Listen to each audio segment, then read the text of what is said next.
सभी साथियों को मेरा नमस्कार, स्वागत है आप सभी का आज 27 जून के जनसत्ता विश्लेषण में। प्रथम पृष्ठ पे लोकसभा अध्यक्ष के चुनाव को लेके खबर आई है जिसमें ये अब सुनिश्चित हो चुका है कि ओम बिरला साहब दोबारा से लोकसभा के अध्यक्ष बनेंगे। अच्छी खबर है, बहुत ही बड़े नेता हैं और इनका लगभग अ, सरकार एवं विपक्ष दोनों तरफ एक एक बैलेंस्ड आउटलुक रहता है। निष्पक्ष माना जाता है इन्हें बहुत। हम संपादकीय पे आते हैं, हमारा जीवन संपादकीय पे ही है। संपादकीय पे आज हम बात कर रहे हैं मुसीबत बनते वातानुकूलित संयंत्र। मतलब हम बात कर रहे हैं एयर कंडीशनर्स की और ये लेख लिखा है रामानुज पाठक जी द्वारा। आज बेतहाशा बढ़ते तापमान से राहत का आसान तरीके वातानुकूलित संयंत्र या एयर कंडीशनर यानी एसी को माना जाता है। साथियों, एयर कंडीशनर हमारे लिए आज की तारीख में एक नॉर्मल चीज़ हो गई है ना, एयर कंडीशनर का होना, एसी का होना।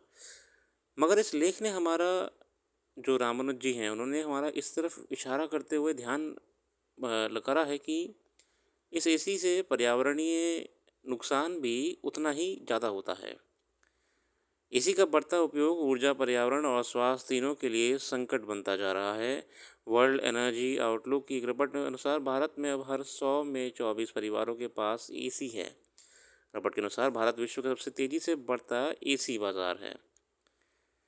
वातानुकूलित संयंत्र या एसी के अतिशय इस्तेमाल से पर्यावरण को बड़े खतरे का अंदेशा है। हाइड्रोफ्लोरोकार्बन इसके इस्तेमाल की जाने वाली मुख्य गैस है। साथियों, ग्लोबल वार्मिंग, क्लाइमेट चेंज, ये सब तो देखिए जो कारक हैं उसमें ये गैसेस भी आती हैं, हाइड्रोफ्लोरोकार्बन्स, क्लोरोफ्लोरोकार्बन्स। ये गैसें विशेषकर हमारे एसी, हमारे फ्रिज, इन सब में इस्तेमाल होती हैं। ठीक है।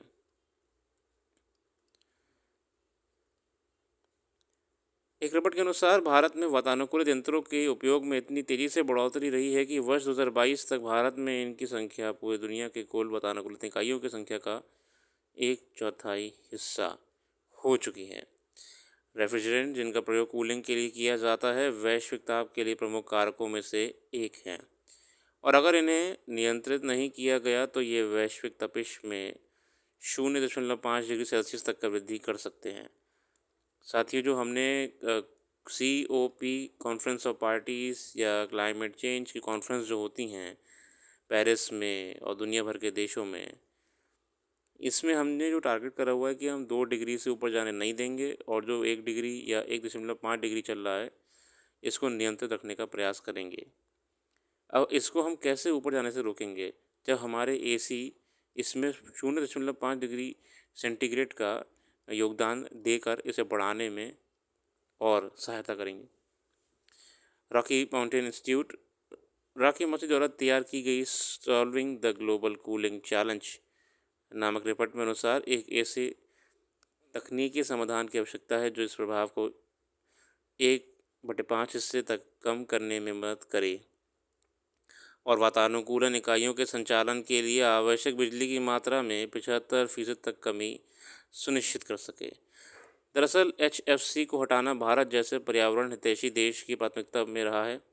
भारत उन 107 देशों में से एक है जिन्होंने वर्ष 2016 में उस समझौते पर हस्ताक्षर किए थे जिसका उद्देश्य वर्ष 2045 तक HFC गैसों को काफ़ी हद तक कम करना और वर्ष 2050 तक वैश्विक तापमान में होने वाली 0.5 डिग्री सेल्सियस की संभावित वृद्धि को रोकने के लिए कदम उठाना था।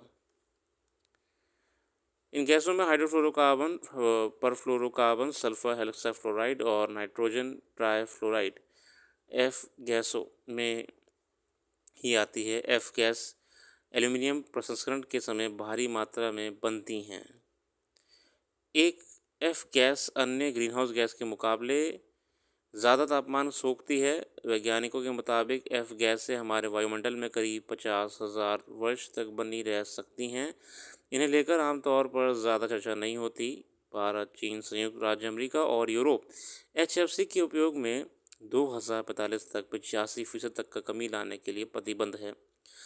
मगर साथियों, असल में अगर हम इन गैसों का यूज़ या कम नहीं करेंगे तो हमें फिर समय रहते तापमान में वृद्धि को भुगतना पड़ेगा। अब एसी में लंबे समय तक रहने से हम सुस्त और ऊर्जाहीन महसूस कर सकते हैं। ठंडा तापमान हमारी चयापचय दर को कम और हमारे शरीर को प्राकृतिक प्रक्रियाओं को धीमा कर सकता है। ये कुछ स्वास्थ्य दुष्परिणाम हैं एसी में रहने के। अगर आप लंबे समय में एसी में रहते हैं तो आपके ना थोड़ी बायोलॉजिकल चेंजेस भी तो हो जाते हैं ना। आप ये देखिए, एक नॉर्मल टेम्परेचर जो कुदरत का है, आप उसमें रहते हैं तो आपकी बाकी बॉडी एक्टिविटीज़ है ना, बायोलॉजिकल एक्टिविटी जो बॉडी में चल रही है, डाइजेशन है या जो टेम्परेचर कंट्रोल होता है हमारा, वगैरह वगैरह, ये एक तरीके से रेगुलेटेड रहता है। अब हमने एक आर्टिफिशियल टेम्परेचर के माध्यम से तापमान गिरा दिया, इस हद तक गिरा दिया कि टेम्परेचर 17 डिग्री सेल्सियस या 16 डिग्री पे रहता है, जबकि बाहर का तापमान 38 या 30 पे होता है। इसीलिए कहा जाता है कि एसी का तापमान ना 24 या 25 रखना चाहिए। क्यों? क्योंकि अगर आप एसी में, अब देखिए, रह रहे हैं तो किसी कोई बात नहीं है। आज की तारीख में लगभग हर घर में एसी है ही है। अगर आप 24 या 25 पे रखते हैं तो अगर आपका आना-जाना या इंटरैक्शन बाहर की दुनिया से भी होता है, तो आपकी बॉडी वो झेल लेती है। अब आप 1-2 घंटा बैठ रहे 17 डिग्री सेल्सियस पे, अब बाहर निकल के आपको मिला 35 डिग्री सेल्सियस या 38 मिला, जो आजकल चल रहा था, या 30 भी मिला, तो आपको भल मैं ये नहीं कह रहा हूँ कि आप बाहर निकलते ही एकदम बीमार हो जाएँगे या बिल्कुल गिर जाएँगे, ऐसा कुछ नहीं होगा। आपकी बॉडी का जो एडजस्टमेंट टेम्परेचर का होता है, जो बॉडी का सिस्टम होता है, वो धीरे-धीरे, धीरे-धीरे परेशान हो जाएगा। इसीलिए एसी का एक बायोलॉजिकल नेगेटिव इम्पैक्ट भी यही है कि हम एक आर्टिफिशियल क्लाइमेट बना दे रहे हैं अपने लिए, जो कि बिल्कुल भी सही नहीं है। देखिए, एसी कोई बुरी चीज़ नहीं है, मगर एसी का जिस हिसाब से इस्तेमाल हो रहा है उसके कुछ परिणाम भविष्य में देखने को मिल सकते हैं। वातानुकूलन प्रणाली धूल, पराग और मोल्ड जैसे एलर्जी के लिए प्रजनन स्थल हो सकती है। अगर ठीक से रखरखाव न किए जाएँ तो यही एलर्जी हवा में फैल और छींकने, खाँसने, आँखों से पानी आने, नाक बंद होने जैसी समस्याओं को बढ़ा सकती है। लगातार उस स्तर के शोर के संपर्क में रहने पर नींद में खलल पड़ सकती है। वातानुकूलन प्रणाली संभावित रूप से संक्रामक रोगों के प्रसार में योगदान दे सकती है। एसी में बैठने से शारीरिक तापमान कृत्रिम तरीके से ज़्यादा कम हो जाता है, जिससे कोशिकाओं में संकुचन होता है और सभी अंगों में रक्त का संचार बेहतर तरीके से नहीं हो पाता है। असल में जब टेम्परेचर बहुत डाउन होता है तो हमारा जो बॉडी में ब्लड फ्लो चल रहा होता है, ये तो कॉन्ट्रैक्शन तो देखिए ठंड में वैसे ही होता है ना, तो उसकी वजह से हमारा जो मूवमेंट है ब्लड वेसल्स में ब्लड का, वो भी इम्पैक्ट पड़ता है। इसी का तापमान बहुत कम होने पर मस्तिष्क की कोशिकाओं भी संकुचित होती हैं। ऐसे में आखिर एसी का विकल्प क्या है?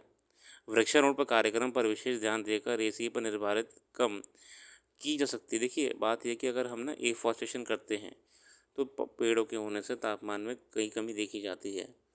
अब देखिए, अब ये लेक से हट के अगर हम बात करें तो एसी को तो हम, ऐसा तो है नहीं कि हम एसी बिल्कुल अब यूज करना बंद कर देंगे। अब ये भी एक बहुत बड़ी बात है कि हम लोग एसी पे इतना ज्ञान दे रहे हैं आपको, मगर जो देश की पार्लियामेंट है भाई, सेंट्रली एसी है। अब सब सरकारें ही इतना ध्यान नहीं दे रही हैं तो हम उसमें क्या कर सकते हैं, है ना। एफॉरेस्टेशन ही बचा सकता है, वरना ये सिर्फ कहानियाँ ही रह जाएंगी। एसी को यूज़ कम करना या क्लाइमेट चेंज को रोकना, है ना। आगे बढ़ते हैं। गौरतलब है कि ये बेसिकली कनाडा में चल रहे कुछ राजनीतिक हलचल को लेके, मैं इस पर नहीं जाऊँगा, हमारे किसी काम का नहीं है। तकनीक का संजाल आज के दौर में आधुनिकता का एक ऐप पैमाना ये भी बचत कर दिया है कि कोई व्यक्ति नई तकनीकी का कितना इस्तेमाल करता है। इस धारणा की जद में वह तमाम लोग हैं जो ज़रूरत होने पर या फिर गैर ज़रूरी तरीके से तकनीक पर निर्भर हो चुके हैं। विडम्बना है कि इस धारणा का आकर्षक बच्चों को भी अपने दायरे में ले चुका है। देखिए, technology, mobile phones, smartphones, laptops वगैरह, ये हमारी ज़रूरत के लिए बने थे, मगर इनका जिस हिसाब से हमारे जीवन में दखल हो गया है, छोटे-छोटे बच्चों से लेकर बड़े-बड़े लोग भी इसको ओवर यूज़ कर रहे हैं। देखिए, मोबाइल फ़ोन या स्मार्टफ़ोन गलत चीज़ नहीं है। मैंने आपसे पहले भी कहा था कि ये हमारे तो जीवन हो गया है। कितना आसान है कि हमें टिकट बुक करने से लेके हॉस्पिटल बुकिंग तक, कैब बुक करना, सब कुछ मोबाइल से होता है। काम के लिए ये डिवाइस बहुत अच्छे हैं, वीडियो बना लेते हैं हम इससे। कितने क्राइम तो सॉल्व इसीलिए हो जा रहे हैं कि वीडियो मोबाइल से बन जाती है। मगर इसका जिस हिसाब से ओवर यूज़ हो रहा है, इसको भी हमें कंट्रोल में रखना पड़ेगा। ख़ासकर बच्चों से फ़ोन को दूर रखिए, ये बहुत ज़रूरी है। अब वापस लेख पे आते हैं। अरुणाचल प्रदेश के एक स्कूल में जब एक 15 वर्षीय किशोर को मोबाइल फ़ोन का इस्तेमाल करने की वजह से स्कूल छोड़ने को कहा गया, तो उसके बाद किशोर ने आत्महत्या कर लेने की खबर आई। सवाल उठता है कि आए दिन स्मार्टफ़ोन की लत की वजह से बच्चों के भीतर अप्रत्याशित प्रक्रिया होने की खबरें, थोड़ा-सा ये इसमें हो क्या रहा है कि मेंटल इंस्टेबिलिटी सी हो रही है बच्चों में। वो मतलब वो चीज़ सहन नहीं कर पा रहे हैं, उनमें ईगो इश्यूज़ आ गए हैं, ठीक है। मतलब समाज में जिस हिसाब से रहना चाहिए वो क्वालिटीज़ उनमें नहीं आ रही हैं। ऐसा बहुत लेखों में लिखा गया है, मैं नहीं कह रहा हूँ। मतलब बच्चों का जो कनेक्शन है वो समाज से थोड़ा अलग हो रहा है और उनकी ज़िंदगी उस मोबाइल डिवाइस पे आके रुक गई है। आप देखिए कि हमारे तो स्कूल टाइम क्या कॉलेज तक हमारे पे फ़ोन प्रॉपर था नहीं, ठीक है। ऐसा नहीं है कि हमने फ़ोन कभी देखा नहीं, हम कोई बहुत गरीब परिवार से आते हैं। फ़ोन हमें कॉलेज में मिल गया था, अच्छा फ़ोन, और हमने पहले तो खुद ही ले लिया था अपने पैसों से। मगर आज की तारीख में क्या हो रहा है, मैं देख रहा हूँ कि बच्चे जो स्कूल में हैं, ज़्यादा बड़ी क्लास नहीं, 7th 8th 9th 10th 11th 12th, उनमें फ़ोन की लड़ाई नहीं है, उनको चाहिए बिल्कुल महंगा वाला फ़ोन। भले ही वो फ़ोन उनके किसी काम में नहीं आ रहा है। फ़ोन का काम मान लीजिए मात्र 1% है, बाकी 99% उनके लिए वो फ़ोन सिर्फ़ और सिर्फ़ सोशल स्टेटस है कि उस ये दूसरे व्यक्ति पे कौन-सा फ़ोन है।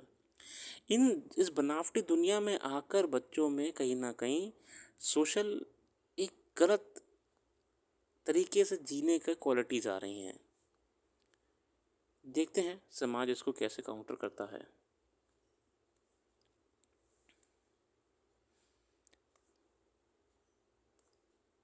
आगे बढ़ते हुए हम देखते हैं अंतर्राष्ट्रीय खबर कोई विशेष आई हो।